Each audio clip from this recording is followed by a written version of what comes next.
पीछे गाड़ी बोल रहे हैं सर। और इस वक्त हाथरस केस पर 3 बड़ी खबरें हैं। पहला, राहुल गांधी और प्रियंका हाथरस में पीड़िता के गांव जा रहे हैं। दूसरा, यूपी पुलिस की प्रेस कॉन्फ्रेंस हुई है जिसमें साफ कहा गया कि एसआईटी हर बात की बारीकी से जांच में जुटी है।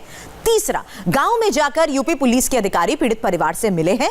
दोपहर में यूपी के डीजीपी हितेश चंद्र अवस्थी और अपर मुख्य सचिव गृह अवनीश अवस्थी पीड़ित परिवार से मिले हैं। परिवार और अफसरों की मुलाकात के बाद इंडिया टीवी संवाददाता अमित पालित ने पीड़ित परिवार से बात की है। परिवार ने कुछ ऐसी बातें बताई हैं जो बहुत चौंकाती हैं। एक परिवार है, आपकी क्या बातचीत हुई है? आश्वासन दिया उन्होंने कि क्या कहते हैं आपकी कार्रवाई अच्छी होगी, कोई दिक्कत ना आती। उन्होंने हर चीज लिखा? हाँ, सब लिखा उन्होंने क्या बोला फिर? क्या बोला फिर उन्होंने? बोला कि आपकी जितनी न्याय है आपके गाँव में जाएगी और आप निश्चिंत रहिए, तसल्ली रखिए, कार्रवाई होने दीजिए आगे को। अच्छा, आपने ये बताया कि आपकी जो बातें हैं वो पुलिस के आला अधिकारी थे नहीं सुन रहे थे, अब सुना है? हाँ, मैंने कही है। बोले कि ठीक है, अभी योगी जी के पास जा रहे हैं, उनसे और जो बोलेंगे उनसे। अच्छा, आपने ये बात बताइए कि जो बात कही गई है कि जो नार्को टेस्ट किया जाएगा, परिवार का भी होगा, आरोपी भी होंगे और साथ में पुलिस वाले भी होंगे, उसके बारे में आपने बात की? नार्को टेस्ट का कोई जिक्र नहीं करी। अच्छा, कोई जिक्र नहीं हुआ? अच्छा, ये बताइए कि आप जब लगातार 14 तारीख के बाद से कहाँ पर आपको लगा कि पुलिस ने आपकी बात नहीं सुनी, गलत काम किया? सर, थोड़ी पुलिस की ढील तो रही है, चौके का कहते वो। जैसे शुरुआत से जरा बताइए। और वो जो नोट कर रहे थे क्या बात है? वो हमारी यही दाह संस्कार की बात पे नोट कर रहे थे कि ये जब हम लोग वहाँ से क्या कहते जब दिल्ली से आए तो हमें तो हमारी बेटी को क्या कहते बिल्कुल दूर न करन दो, है ना। तो वो बोल रहे कि ठीक है, अब आपको क्या कहते वहाँ जाके। उन्होंने अलग अलग बात की आप सबसे? आपसे क्या पूछा? हमसे पूछा कि उन्होंने हमारे पास ये पूछा कि आपको क्या कहना है, क्या आपके क्या मतलब क्या सवाल है आपका। हमने बस ये बताया कि हमारी जो बहन की जो डेड बॉडी है वो हमारी बहन की थी या नहीं है, हमारी ये चीज़ का हमें बताइए। और जो हमारे जो चीज़ जो प्रशासन है हमारा डीएम वगैरह, इनकी थोड़ा ठीक से रिमांड लें, क्योंकि हमसे उल्टा सीधा व्यवहार करते हैं कि आपके बोलते हैं कि आपकी अगर बहन उसमें कोविड मर जाती तो आपको क्या मिलता, मुआवजा मिलता है, इस तरह की बात। ठीक है, हम बात करते हैं उनसे, समझाएंगे, ऐसे बात नहीं करनी चाहिए थी, ऐसे उन्होंने आश्वासन देके भाई है ना उनके। जी हाँ। अच्छा, बताइए कि आपसे हमारी इंडिया टीवी की बातचीत हो रही थी, उस दौरान आपने बताया कि किस तरह से पुलिस वाले आप लोगों को कहीं बाहर नहीं जाने दे रहे थे, बात नहीं करने दे रहे थे? हाँ, इन्होंने मतलब बाहर हम लोग को यहाँ पर अंदर तक थे वो, पर हमारे जो बहन वगैरह इन्होंने बोला कि भाई हम तो खाना भी नहीं तो बना लेंगे, आप लोग यहीं पर रहेंगे कोई खान। तो जब जाके उन्होंने कल 11 बजे तक यहाँ से पूरे हटे हैं, जब जाके बाहर चले गए। अच्छा, ये बताइए कि अभी जब अधिकारी आए तो सबसे पहले उन्होंने क्या पूछा आपसे? सबसे ये पूछा कि आपका जो भी काम है आप हमें बताइए, हमें क्या करना है, आगे कार्रवाई कैसे करनी है, हमें ये पूछा। तो आपने क्या बताया? हमने बताया कि हमारी बहन को इंसाफ चाहिए और जो हमारी बहन का जो डेड बॉडी जिसने जलाई है और उसके फोटो चाहिए जिसने जलाई है, और जो भी कार्रवाई है वो हमें जल्द से जल्द चाहिए। अच्छा, उसके बाद उन्होंने और क्या पूछा इसके अलावा? और कुछ नहीं, वो तो खाली अब बोलेगा अपने बताओ, तुम अपने बताओ, बस। ये बात बताइए कि आपसे जो भी बातचीत हुई है तो आपको क्या लग रहा है कि आपको उम्मीद है कि जो बातें कही गई हैं वो? अब देखो सब आगे पता पड़ेगी, सब अपने अपना आश्वासन दे के जाते हैं। अब देखो आगे जब बहन को इंसाफ मिलेगा, हमें जब भी पूरा होगा कि हाँ हमें इंसाफ मिल गया है। तो आप लोग क्या चाहते हैं? तो अभी जो आपने आरोपियों को लेकर कुछ बात कही है कि जो आप लोगों ने धाराएं चाहते थे, जिन धाराओं में मामला दर्ज होना चाहिए था, उसके बारे में कुछ बताया? ना, उस बारे में हमने कुछ बताया नहीं, क्योंकि हमने बोला बस खाली न्याय चाहिए। जो भी इनके जो चीज जो दरिंदे हैं, इन लोगों जैसे मेरी बहन को जो खच्चे के मारा है, तब थोड़ा के मारा है, उस तरह से इनको फांसी होगा। अच्छा, जैसे डीएम साहब के आपके वीडियो आया था जिसमें वो बता रहे थे कि मीडिया वाले चले जाएंगे, हम ही रहेंगे, जो एक तरह धमकाया गया, तो उस बारे में आपने क्या बताया? हमने बताया, बोल रहे कि चलो हम डीएम से बात करेंगे, ऐसा कहना नहीं चाहिए, बस वही बोल रहे बस। उन्होंने आपने क्या बताया? आपने वो वीडियो दिखाया? हाँ, वीडियो दिखाने उन्होंने बताया है। क्या बताया? बताया था कि डीएम साहब से ऐसे बोल रहे थे कि आपके अगर बहन अगर उसमें कोरोना मरती तो आपको क्या मुआवजा मिलता, और आप लोग रिपोर्ट मांग रहे हो कि आप लोग इंग्लिश पढ़ना जानते हो, ऐसे बात करी थी। बताइए। और इसके साथ ही जो एक और बात कही थी कि पोस्टमार्टम वाली बात की, आपको पोस्टमार्टम पता, ये भी बात आपने बताई थी? हाँ, बताई थी कि हमें बताया नहीं गया कि हमारी बहन की जो डेड बॉडी वहाँ से आ चुकी है, हमें ये भी पता नहीं कि हमारी बहन बहन की लाश है या नहीं है और कैसे आएगी ये भी बताया था। पापा को वहाँ से दिल्ली पुलिस गाड़ी में लेके आया है, सब कुछ बताया हमने उन्होंने। अच्छा, एक जो पोस्टमार्टम जो बाकी मेडिकल रिपोर्ट को लेकर आपने कोई अपनी बात रखी है, गैंग रेप का जो मामला था? अब ये तो अभी हम पूरा उनको बताया नहीं गया कि हमें तो सब ऐसा चल रहा है। अच्छा, आपको कोई बताया कि कब तक आप लोग की बातें मतलब सुन ली जाएंगी, मान ली जाएंगी? अभी ऐसा कुछ नहीं बताया गया, ऐसा कुछ नहीं बताया गया। तो आपने ये सुना, ये पीड़िता के भाई और पिता दोनों से हमने बातचीत की है। उन्होंने ये बातें बताई कि जो भी उनकी बातें थी उन्होंने सारी चीजें यहाँ पर जो उत्तर प्रदेश पुलिस के डीजीपी एच.सी. अवस्थी आए थे और साथ ही साथ जो additional home secretary Awanish Kumar आए थे, उन दोनों को ये बातें उन्होंने बता दी है। और साथ ही साथ उन्होंने एक बात जो सबसे ज्यादा उनके लिए जरूरी है कि जो उनकी बहन का अंतिम संस्कार हुआ उसके बारे में नहीं बताया गया। साथ ही साथ डीएम और प्रशासन की ओर से किस तरह से इनको धमकाने की कोशिश की गई ये भी उन्होंने बताई है। और उम्मीद ये जता रहे हैं कि जो आला अधिकारी आए थे वो बात बता रहे हैं कि अब जाके सीएम योगी आदित्यनाथ को वो बताएंगे और उन्हें उम्मीद है कि उनको इंसाफ मिलेगा। कैमरा पर्सन जान शर्मा के साथ अमित पालित, इंडिया टीवी, हाथरस। आज सुबह इंडिया टीवी की 5 टीमें 2 दिन की मशक्कत के बाद आखिरकार पीड़ित परिवार के घर पहुंची। पीड़िता के पिता का दर्द बांटा, भाई ने 2 दिन के कैद की पूरी आपबीती बताई, भाभी ने पुलिस की प्रताड़ना की कहानी सुनाई। इंडिया टीवी पर आज पीड़िता का पूरा परिवार क्या क्या बोला, देखिए हाथरस कांड की सबसे सच्ची गवाही। यूपी पुलिस सुनो, अंधेर गर्दी बंद करो।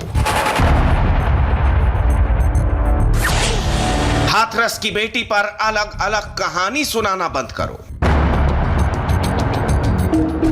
इससे कोई फर्क नहीं पड़ता कि गैंग रेप हुआ कि नहीं, हड्डी टूटी कि नहीं टूटी, जीभ कटी कि नहीं कटी। इस पर नई नई थ्योरी सुनाना बंद करो और सच्चाई बताओ। पहली सच्चाई यह है कि एक लड़की से जबरदस्ती की गई। दूसरी सच्चाई यह है कि एक लड़की का मर्डर कर दिया गया।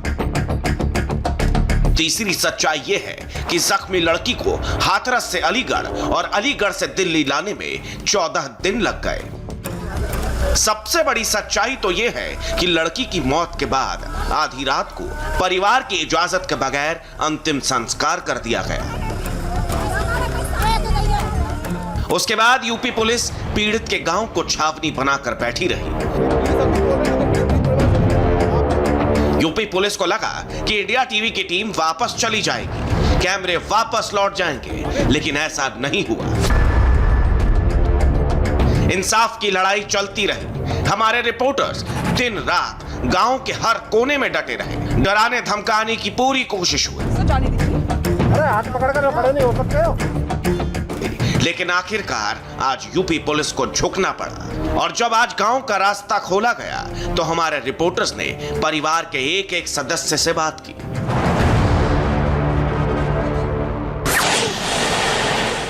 पिछले कई दिनों से पीड़ित परिवार लगातार एक मानसिक दबाव में जी रहा है, एक डर में जी रहा है, एक भय में जी रहा है। इस वक्त पिता हमारे साथ हैं। गांव में धारा 144 लागू है। काका, मैं आपसे जानना चाहूंगी, पिछले कुछ दिनों में आप किस तरह की जो स्थिति है उसका सामना कर रहे हैं, किस तरह के हालात हैं, किस तरह का दबाव आप झेल रहे हैं? सर ऐसा गांव को तो दबाव होती है पूरी, क्या कहते हैं, किस तरह का दबाव है बताइए उसके बाद। अब ठाकुर लोग हैं, अब हम लोग गरीब आदमी हैं। अब ये मान लो कि क्या कहते हैं, अब हमारी 2 एकड़ बाखर है, न इतने आदमी है हमारे पास, न कुछ है ना, तो आदमी तो मतलब दबाव तो महसूस करते हो चीज़ को। और मतलब हमें तो क्या कहते वो जब दिल्ली तक आ गए तो वो बॉडी लेके आए, बॉडी का हम तो मैं और मेरे बेटा अकेले ही आए वहाँ। दिल्ली पुलिस की गाड़ी आई हमारे साथ में, दिल्ली पुलिस के एक अधिकारी संघ थे और ड्राइवर थे और 2 जने और। तो न तो हमें मतलब हमारी बेटी को दिखाया उन लोगों ने, और ना ही क्या कहते हमारे वहाँ जब मट्टी लगी ना तो वहाँ भी हमें नहीं क्या कहते बुलाया, है ना। अब इन लोगों ने जाने क्या करो है, ये तो ये लोग ही जाने। हाँ, तो रास्ता में क्या कहते वो लोगों ने क्या कहते हैं हमारे घर के ने रोकने की कोशिश करी कि हमारी बेटी को कम से कम ना तो हमें मुख दिखाया जाए या हमारी हिंदू रीति रिवाज के हिसाब से उसका संस्कार करा जाए। तो वो सब उन लोगों ने कुछ भी नहीं करन दो। तो हमें कम से कम ये तो मालूम पड़ेगा हमारी बेटी को सब जलाया हुआ या और कोई है ना, तो ये तो हमें कुछ मालूम भी नहीं है। जरा एक दर्द जो है परिवार में, माँ बाप के दिल में रह गया है कि अपनी क्योंकि बेटियां जो है वो माँ बाप के बहुत दिल के करीब होती हैं। उनका एक सपना होता है कि बेटी को कैसे विदा करना है। लेकिन आपकी बेटी तो उसको तो उसका कोई संस्कार हुआ नहीं, उसके तो शरीर को सिर्फ जला दिया गया।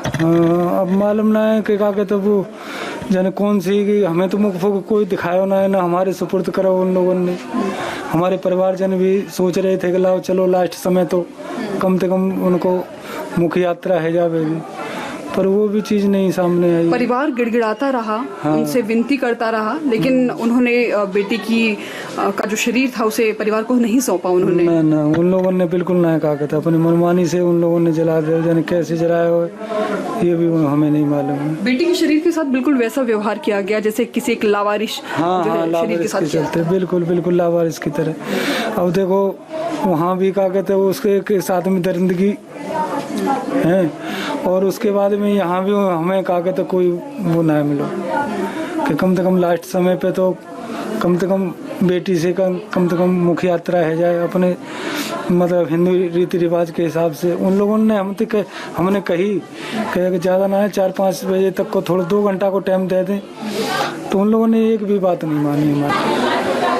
अरे बहुत तकलीफ है बेटी की, बहुत ज़्यादा क्या बताऊँ, अब हमसे बोला भी नहीं जा रहा है। जब से ये पूरा मामला काफ़ी ज़्यादा बढ़ गया है, अब पूरे देश भर में इस मामले के खिलाफ जो है लोगों में गुस्सा है, रोष है।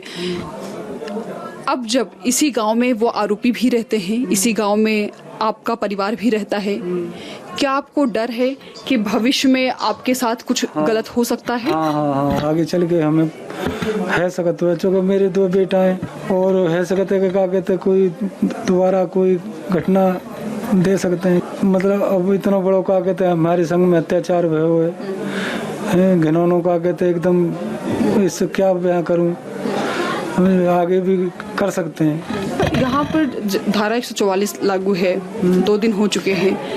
अच्छा, इन दिनों के बीच में क्या क्या हुआ, जरा आप इसके बारे में बता सकते हैं? क्या अंदर क्या हालात थे, आप लोगों से किस तरह की बातें कही जा रही थी, या अंदर कुछ ऐसा था जो बाहर नहीं सुनाई पड़ना चाहिए या बाहर के लोग उससे ना जान सके, कुछ ये वजह थी जो हम लोगों को अंदर नहीं आने दिया जा रहा था? कोई ऐसी बात थी?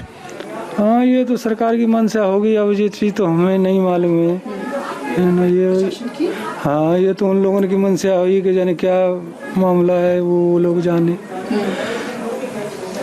इस बीच पर आपको कोई दबाव बनाने की कोशिश की गई? दबाव तो ये मान लो कि आप जान ही रहे हैं कि सब लोग आके तो अपना प्रेशर है अपने ऊपर। अब मेरी बस आपसे यही वो है कि मेरी बेटी को इंसाफ दिलाएं, और जैसी मेरी बेटी के साथ में मतलब इतना बड़ा मतलब वो हुआ है, ऐसा किसी बहन बेटी के साथ में नहीं होनी चाहिए। बस बेटी ये जाति बिरादरी से मतलब ना हाथ में। पीड़िता के परिवार में इस वक्त किस तरह का माहौल है वो आपको ये तस्वीर देखकर हम बता रहे हैं कि किस तरह पीड़िता का परिवार, पीड़िता की भाभी है ये हमारे साथ, और इतना परेशान किया है पुलिस ने, इतना ज्यादा प्रताड़ित किया है कि वो लोग खुद अपना होश तक खो बैठे हैं। इतनी बेआरामी हो गई है क्योंकि पुलिस घर में पहरा बनाकर बैठी हुई है। आप पीड़िता की भाभी है, पिछले 2 दिनों में क्या हुआ आप लोगों के साथ? पुलिस यहाँ पर आ रही थी, 2 दिन से आप लोगों को बंद करके रखा है, क्या हुआ था 2 दिनों में? तो ज्यादा जबरदस्ती हम लोगों ने की है, तब ये लोग हटे। इन लोगों को अचानक कैसे आप लोगों को आना दिया, ये सब इनकी कोई चाल है मैम, ये इनकी कोई चाल है। हम आप लोगों की मदद के लिए आए, हम पिछले 4-5 दिनों से यहाँ पर बने हुए हैं, आप लोगों की मदद के लिए है। लेकिन पिछले 2 दिनों में क्या कहती थी पुलिस यहाँ पर आकर? पिछले 2 दिनों में क्या कर रही थी? डीएम साहब ने बोला बार बयानबाजी बदल रहे, ऐसे चिल्ला के ऊपर आ रहे, हम लोगों को कुछ मुंह से बोलने नहीं दिया जा रहा। जब हम कुछ बोलना चाह रहे तो बोलने नहीं दे रहे ये लोग। क्या बोलना चाह रहे हैं आप? अब हम आपके सामने हैं, आपकी आवाज सबको हर कोई पूरी दुनिया सुन रही है, आप बोलिए क्या? ये उनसे धमका के आपने ये फोन क्या कहना चाहते हैं आप बताइए? मैम, हम लोगों ने कहा कि जब हम लोग मीडिया वालों से सच बोल रहे तो तुम लोग बोल रहे क्यों नहीं दिया जा रहा, धमका क्यों रहे हो? तो हमसे चिल्ला के बोल रहे कि तुम ये ये तुम बार बार बयान बदल रहे हो, ये तुम उल्टा फंसोगे, ये केस उल्टा होगा। तुम अब क्या उल्टा करेंगे? आप लोगों को फंसाएंगे? हम लोगों को फंसाएंगे, कहेंगे अब फिर तुम्हारी कोई मदद नहीं यहाँ करने आएगा, ये टीम भी दूसरी जगह भेज दी जाएगी, यहाँ कोई भी नहीं आएगा। पापा को धमका रहे थे। क्या धमकी? वो बोल रहे थे अरे 25 लाख इतने पैसे मिल रहे हैं, घर मकान मिल रहा है, तो ये सब क्या काम है? अगर कोरोना से लड़की में मर जाती तो क्या तुम्हें मुआवजा मिल जाता? तो हमें दीदी की बॉडी बेचनी नहीं है, उन लोगों ने खरीद ली होगी, मगर हमें कोई इसमें लालच नहीं हो, पैसे नहीं चाहिए, घर मकान नहीं चाहिए, इंसाफ चाहिए। हाथरस की निर्भया का भाई हमारे साथ हैं और पूरी आप बीती बताने को तैयार है। ये बताइए क्या हुआ जिस तरीके से 3-4 दिनों तक किलेबंदी की गई थी, आप लोगों को घरों में बंद कर दिया गया था। आप लोगों ने देखा ही होगा कि जिस प्रकार से एसआईटी टीम वाले तो सिर्फ हमसे बयान लेने आए थे, उन्होंने पूछताछ की हमसे कि क्या हुआ था, क्या घटना थी, कैसे बॉडी को जलाया, हमने सब कुछ बता दिया। उनके जाने के बाद तुरंत डीएम साहब आते हैं अपनी गाड़ी लेके, अपनी फोर्स लेके, एसपी साहब आते हैं। तो उनसे हमने सवाल जवाब किए तो बॉडी क्यों जला दी, तो उन्होंने बोला कि आप लोगों को पोस्टमार्टम का मतलब पता है। सर फोड़ते हैं, पेट से ऐसे फाड़ देते हैं, ऐसे उल्टे सीधे मतलब बातें कर रहे थे कि चिथड़े उड़ गए थे बॉडी के, आप देख नहीं पाते, 4 दिन तक खाना नहीं खा पाते, रोटी नहीं खा पाते। मैं सिर्फ यही बोल रहा हूँ कि हम 20 दिन तक खाना नहीं खा पाते, मगर ये बताइए कोई फौजी शहीद हो जाता है तो उसे भी तो उसकी बॉडी सौंपी जाती है उनके घर वालों को। हाथरस पर बहुत एक्शन है और राहुल अभी हाथरस पहुंचेंगे। 3 दिन से हमारे रिपोर्टर्स हाथरस में ही मौजूद हैं। इस ब्रेक के बाद आपको हम सीधे हाथरस लेकर चलेंगे।